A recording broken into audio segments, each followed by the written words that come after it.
அனைவருக்கும் வணக்கம். செல்வம் சேர மார்வாடிகள் பின்பற்றும் ஒரு சூக்ஷ்மமான வழிபாட்டு முறையை தான் இந்த பதிவில் நாம் பார்க்க போகிறோம். புதன், வியாழன், வெள்ளி இந்த 3 நாளில் எந்த நாளில் வேணாலும் நீங்கள் இதை செய்யலாம். அதுக்கு ஒரு கண்ணாடி பவுல் எடுத்துக்கோங்க.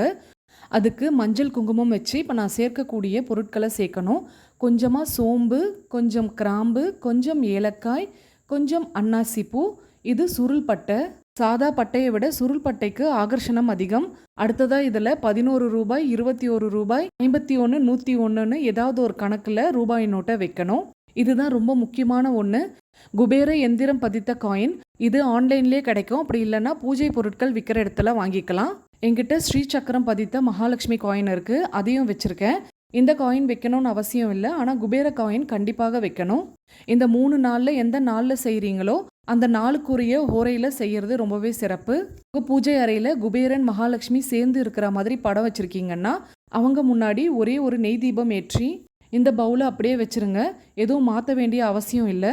அத்தனையுமே மகாலட்சுமிக்கு உகந்த பொருட்கள். இதனால் மகாலட்சுமியும் சுக்கிரனும் வசியமாகி வீட்டில் செல்வம் குவிய தொடங்கும். நல்லதே நடக்கும்.